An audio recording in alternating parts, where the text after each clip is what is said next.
Have you ever been scared or felt like you're in a big trouble?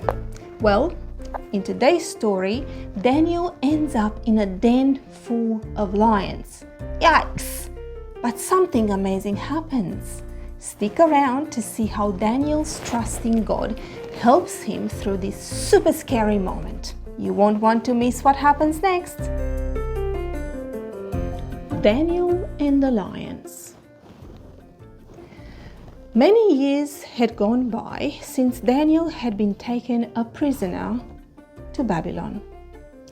He had grown to be a wise, good man. And now a new king sat upon the royal throne. The new king soon learned that no matter what happened, he could trust Daniel. So the new king made Daniel ruler next to himself, over all the people of the kingdom, over all the wise men of the kingdom, over all the princes of the kingdom. The princes became angry when the king made Daniel ruler over them, so angry they began plotting a way to get rid of Daniel. Said a sly prince, "We'll find some fault in him and go tell the king." So the princes watched Daniel, but not a fault could they find in him. Daniel didn't lie. He didn't cheat. He was never late. He did his work well. "I know what we can do," said the sly prince. "Tell us," chorused the princes. "What can we do?"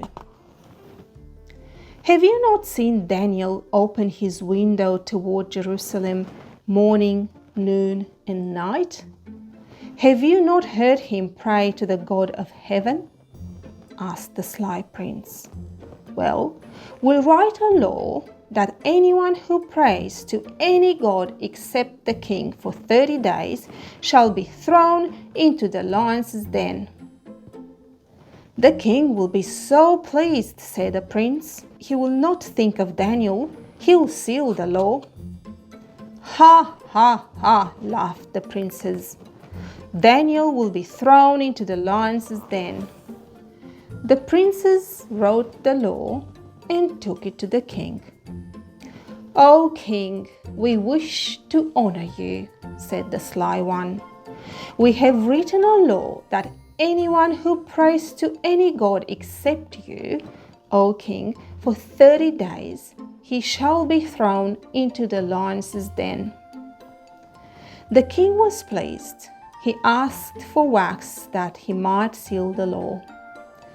A servant dripped melted wax on the paper. The king pressed his ring into it and saw the law was sealed. It could not be changed. Messengers were stationed on the city streets to read the new law to the people. "Hear, hear," shouted the messengers. "He who prays to any god other than the king for 30 days shall be thrown into the lions' den." Fathers and mothers stopped to listen. Boys and girls stopped to listen. Daniel stopped to listen to the reading of the strange new law. Several of the princes hurried down the street that led to Daniel's house.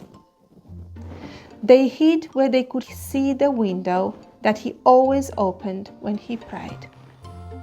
They saw Daniel come home and go into the house.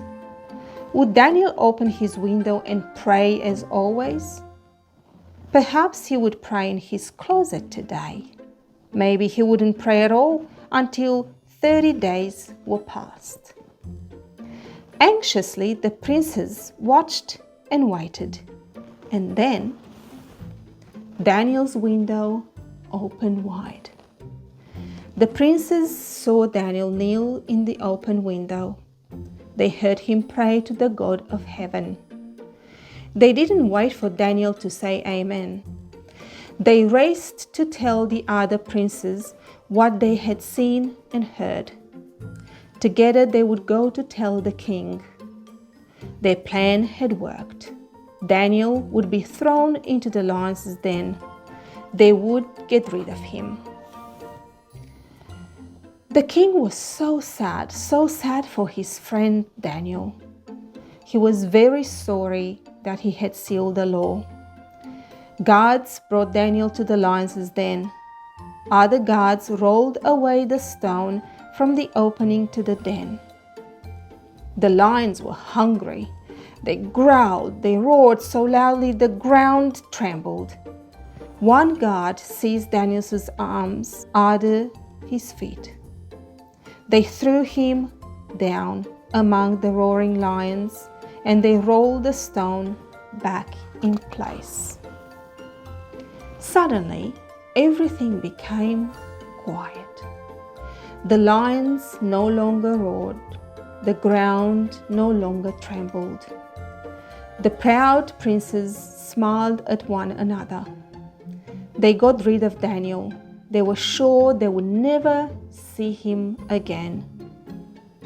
But the king wept. Day turned into night. The moon came up. Hundreds and hundreds of stars sparkled in the dark night sky. The king couldn't sleep. He refused to eat. He would not allow no music to be played. From time to time he listened toward the window. Often on other nights the lions roared, but tonight the lions were quiet. Next morning, as soon as the sky began to come light, the king sent for his guard and hurried to the lions' den.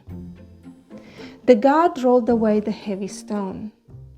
Anxiously, the king called down into the den, "O Daniel, is thy God, whom you serve, able to deliver you from the lions?" Would Daniel answer? Was he still alive? From down in the lions' den came Daniel's quiet voice. "O King, live forever.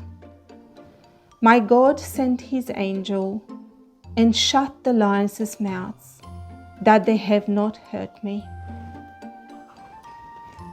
Joyously, the king ordered the guard to take Daniel up out of the lions' den. The guard let down a rope to Daniel. Hardly was Daniel out of the den when the lions began to roar and the ground to tremble. But there wasn't a tear in Daniel's clothes. There wasn't a claw mark on his hands. There wasn't a scratch on his face. Wow, can you believe how God kept Daniel safe from the lions? Even when it seemed impossible, Daniel trusted God, and God protected him. This story shows us that no matter what we are facing, God is always with us and can do amazing things. Remember, when you trust in God, you are never alone. If you like today's story, come back next time for more reading magic. And don't forget to subscribe to Mama's Storytime so you'll never miss a story. Until next time, happy reading and bless you all.